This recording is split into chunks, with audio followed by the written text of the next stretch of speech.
Hello and welcome to the Current Affairs edition. I'm your host Gamechisa Mandida along with my colleagues Zelalem Yibeltal and Getinet Shenkute. Once again, welcome to our special edition focusing on the second UN Food System Summit to be held from 27 to 29 July 2025 in Addis Ababa, Ethiopia. It's clear that over the past 6 years, under Prime Minister Abiy Ahmed's leadership, Ethiopia has actively pursued multidimensional prosperity, placing agriculture at the heart of its efforts to transform the national nutrition system.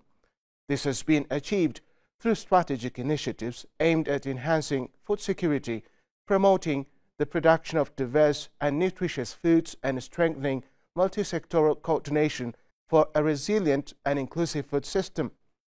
These efforts have significantly elevated Ethiopia's standing, especially following its recognition during the UN Food System Summit stock-taking moment held in Rome in 2023. Today, we'll discuss these and other related issues, so stay tuned.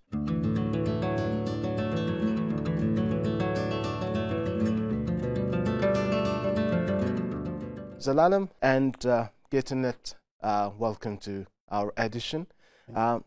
UN Food System Summit 2025. And of course, Ethiopia's role as a host will be our main topic today. And so, if I start with Zelalem, would you tell us, why this UN Food System Summit +4 that is taking place in 2025 in Addis Ababa, Ethiopia, is significant? I think it's pretty much important to say a few words about the food system itself and how the food system has been emboldened in the United Nations agenda, how it becomes important, how it becomes at the center in front of United Nations agenda.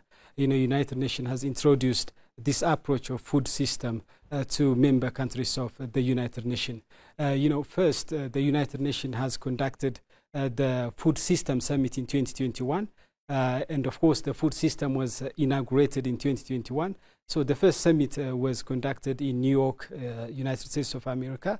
Of course, it was conducted virtually. So member countries of the United Nations, including Ethiopia, participated on this important global event. And from that time onwards, countries of the United Nations, including Ethiopia, are implementing the food system. So I think it's pretty much important to talk a little bit about how United Nations has brought this food system approach and strategy to member countries of the United Nations.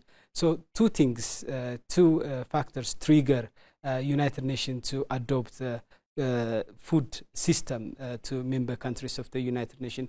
First is the desire, the need to transform and change the way the world produce, consumes, and think about food itself. And the second factor that trigger food system is the United Nations evaluation. United Nations evaluate, assess how sustainable development goals are being implemented. There are like 17 sustainable development goals, and the United Nations assessed that those sustainable development goals were not on the right track. So the United Nations has come up with an idea, strategy, and approach to accelerate the implementation of sustainable development goals. There comes the food system. Getinet, let me ask you why Ethiopia has been, selected or chosen to host, just this significant summit.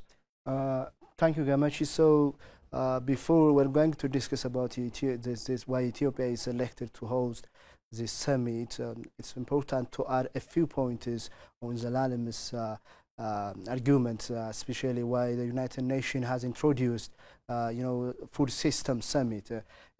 Before it, it's important to see the current situation globally about food and related issues.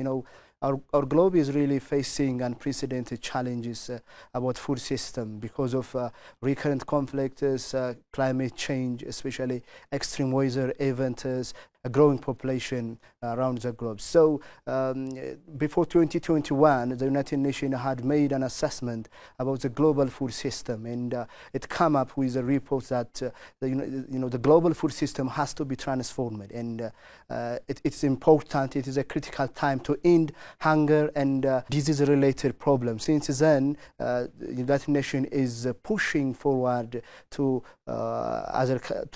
member countries, to achieve this food system. Well, I just would like to ask both of you. I think in this summit, climate is also one important matter to be entertained. Why do you think, climate is, something so important that needs to be, of course, entertained in this summit, Zelalem? Yes, doing on climate is very much important to member countries of the United Nations, and I think that's why climate change has become the front and center of the upcoming United Nations Food System Summit. So climate change is important. Of course, Ethiopia has been doing very much on climate change, and Ethiopia has been selected to host the United Nations Food System Summit because of its tremendous achievement in terms of climate change. In particular, Ethiopian Prime Minister, His Excellency Dr. Abiy Ahmed, has launched in 2019 the Green Legacy Initiative. And over the past 5 years or so, Ethiopia has been able to plant like 40 billion seedlings. And, this is a massive achievement.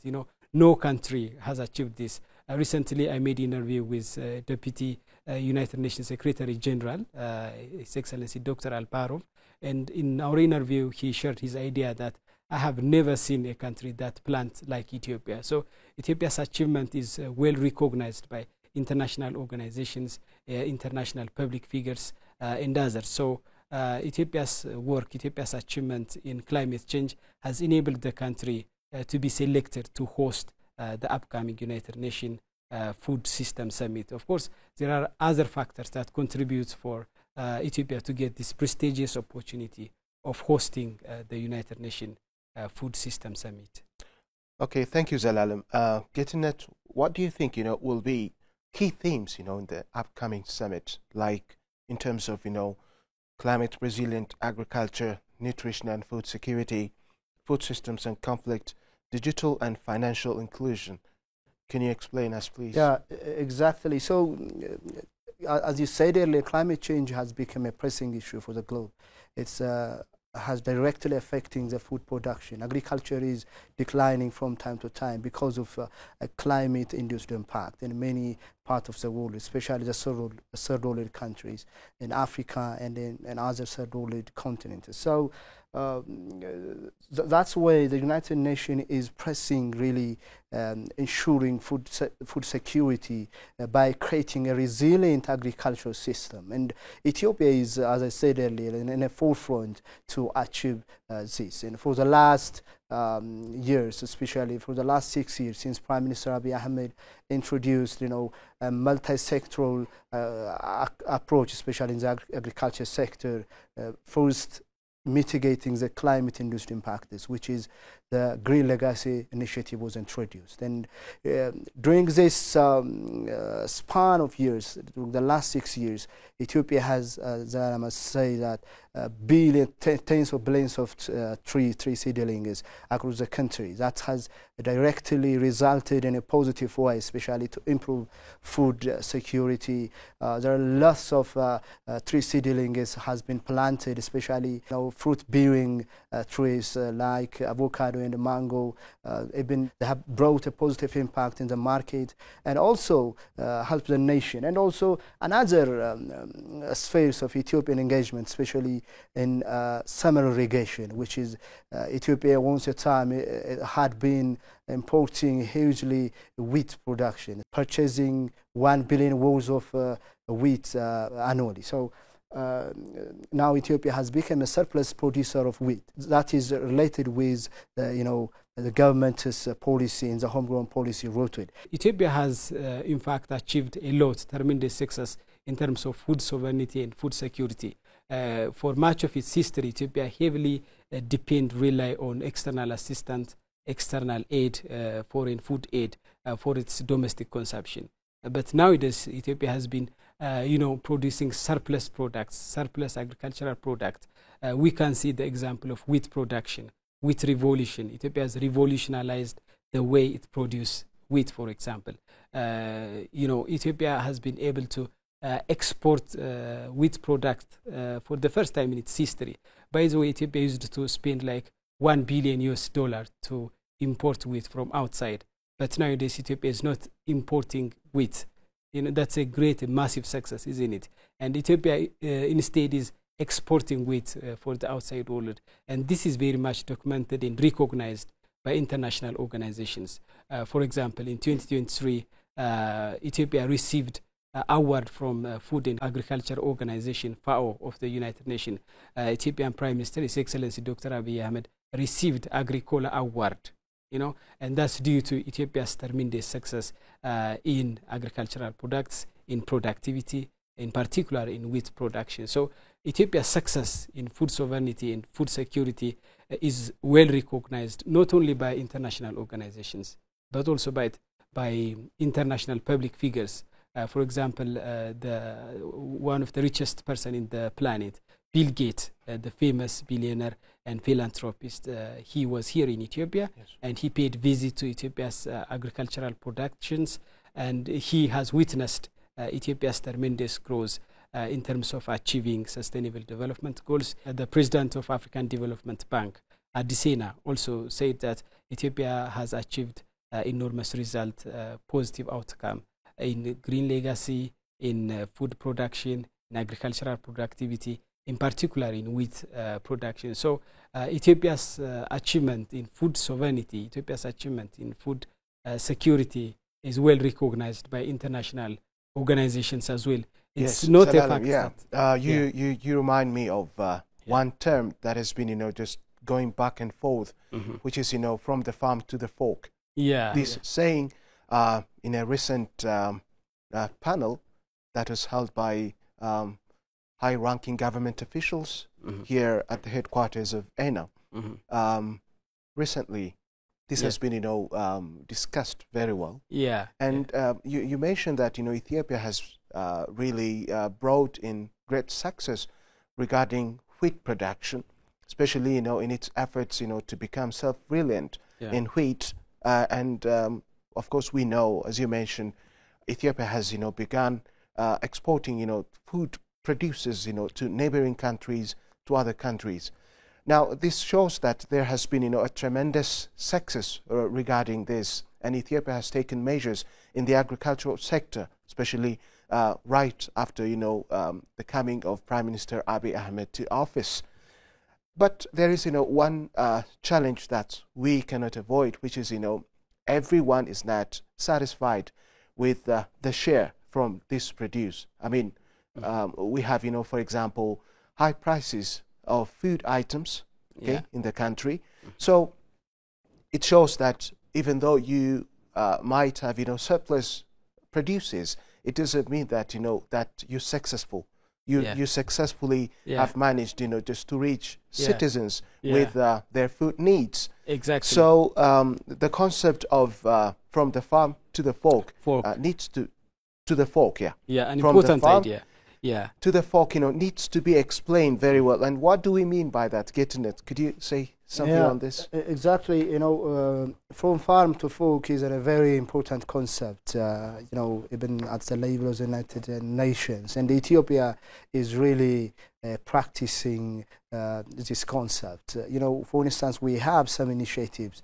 You can take, Bounty of the Basket, which is a very important initiative, which here again, Prime Minister Abiy Ahmed initiated just 3 years ago, and really bearing fruit and bringing a tangible result in this case. Of course, we have still inflation crisis and so many challenges in the country, but in terms of inflation, we have a backdrop. We have a problem before, and that inflation has still impacting the nation. But the government is trying and exerting a maximum effort to avoid these challenges by these initiatives.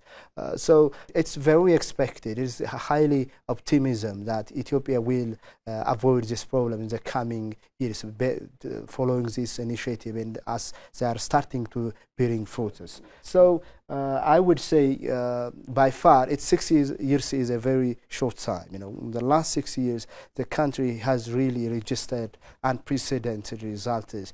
Starting from 2021, the country has been implementing, its own food system policy, which is really bringing so many stakeholders, including Minister of Health, Minister of Agriculture, and even the private sector. So the country is really, registering tangible results, and the world is witnessing this, and that's why the United Nations recognized it and bring it's one of the highest level panel or conference to be organized here in Addis Ababa, and we are expecting a lot from this summit.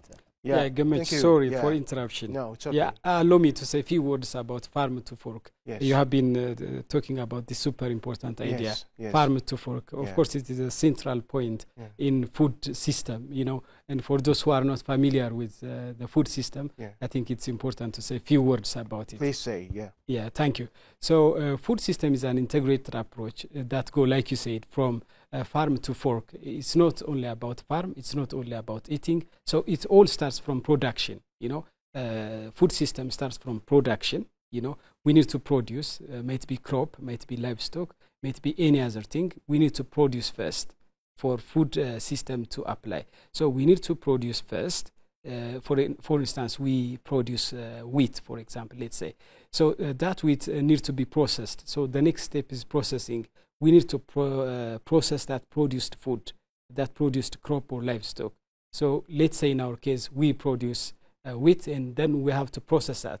So we might process that product to bread, or might be to biscuit, or to any other output. Then once we process, and then there is a distribution stage. We need to distribute. We need to travel and transport those products to the supermarket, to the store, or to mini store, or to any other marketplace. And that distributed product has to be purchased by consumers. And then comes the consumption stage. So the food system is an integrated approach that goes through farm to fork. So it's an integrated approach, and of course it is successful. The United Nations has introduced this approach of food system because the United Nations believes that if we do a lot, if we are successful in food system, we can impact the other 17 Sustainable Development Goals, which are to end in 2030. So food system goes like this. Exactly, Zelalem. Well, let me add to what you've said, which is, firstly, we need to produce, in a way that is surplus. There must be, a surplus production of, just crops, food items. And the next thing is, we need to build the proper infrastructure.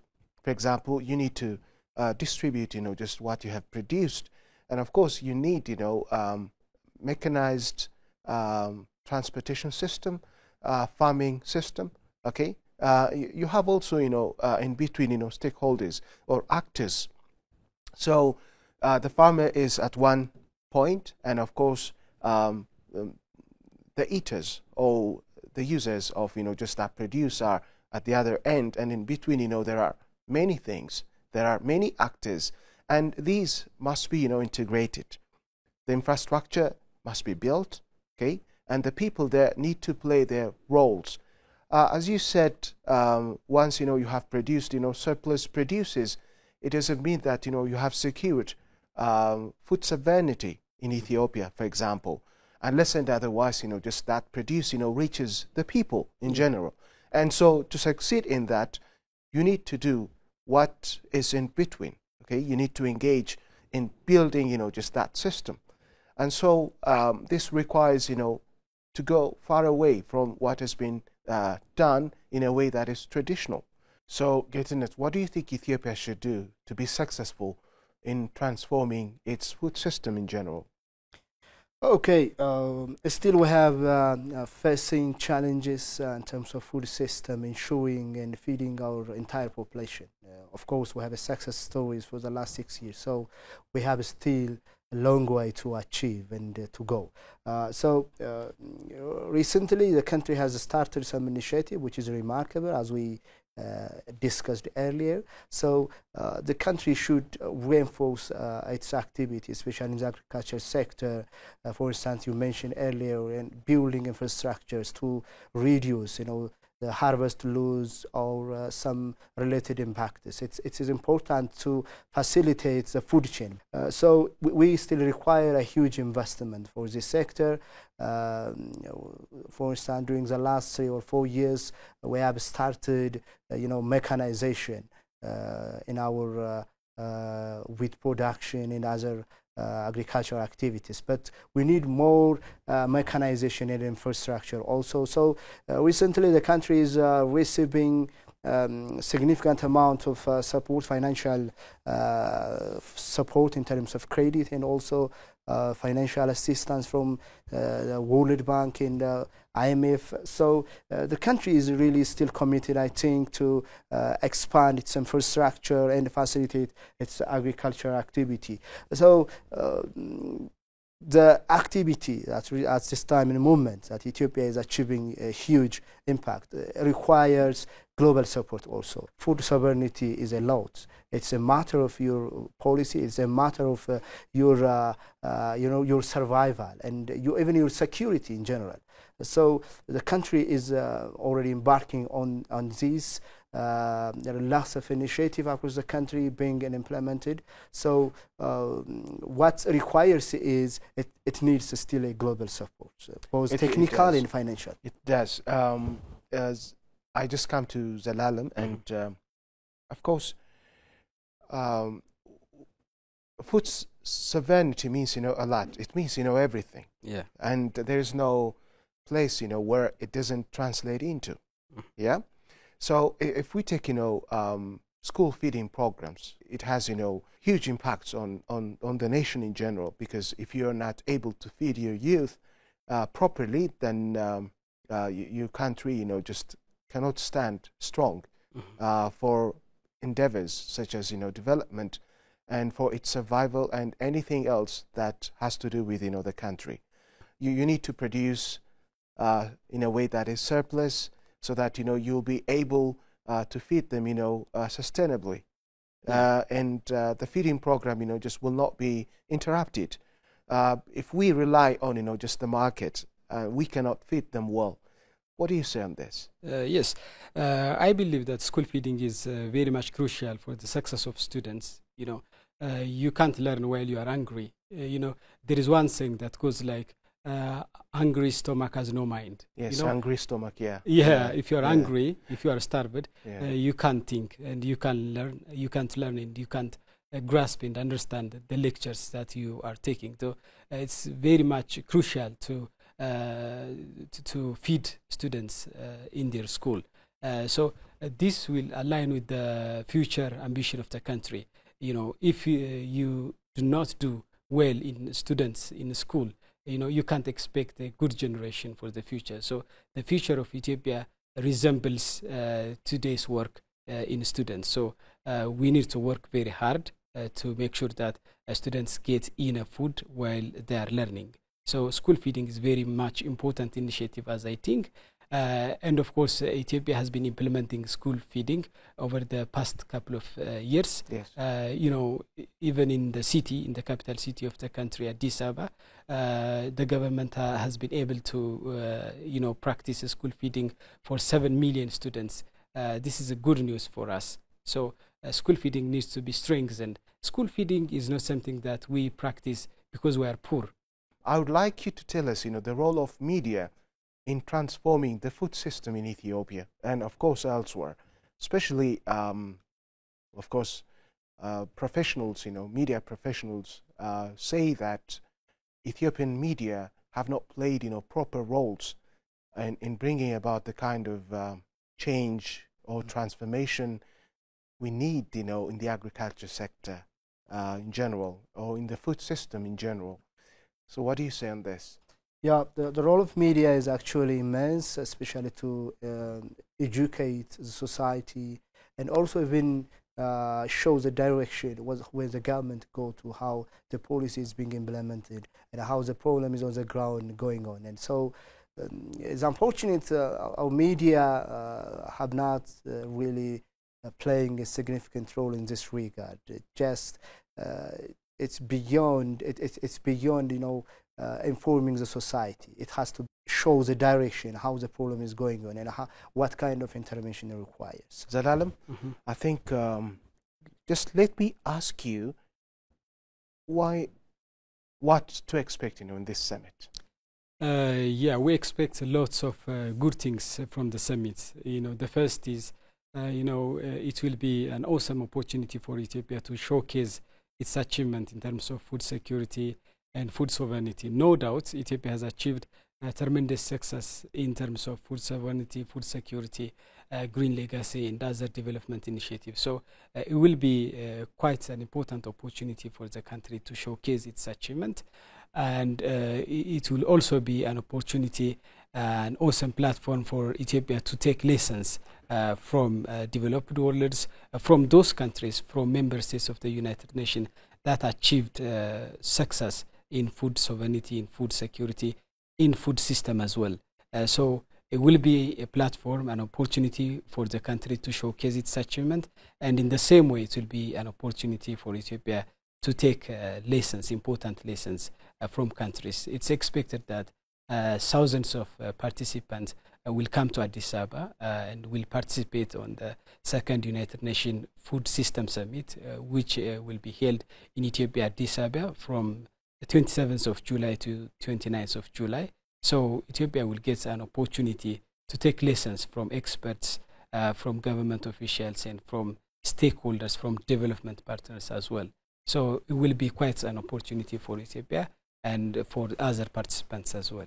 Yeah, one important thing that allows us, to be successful in transforming Ethiopia's food system in general is the integration of efforts from various stakeholders.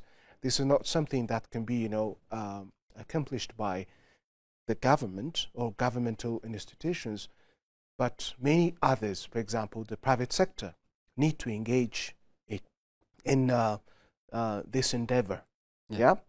So, especially the media, anything that has to do with the agriculture sector, the private sector, we all need to converge and show the hate, the disgust we have, for food insecurity. Yeah. And a collaborated effort should be, put on succeeding in transforming the food system in Ethiopia, and of course across the globe as well. So, what message do you have, just for everyone? Yeah, for everyone. In particular for media professionals like us. We media professionals, I do believe, have a great responsibility and expectation in terms of showcasing, in terms of displaying the facts of Ethiopia. Ethiopia was considered by the outside world as a country heavily reliant, dependent on food assistance, food aid, incapable of satisfying the demands of its people and all that. So media, has a great power. Media is like a double-edged sword. I mean, if you utilize the media for positive purpose, we can definitely use media to sell the facts of Ethiopia to the outside world. With the media professionals, university professors, institutions, development partners, private sectors, and governments, we all need to work hand in hand to move the country to the next level of development and prosperity. Yes, Zelalem, I'm afraid almost time is up, and we need to wrap today's edition right here. Thank you, both of you. Viewers, today's edition ends right here, and next time we'll come up with a new one. Until then, goodbye.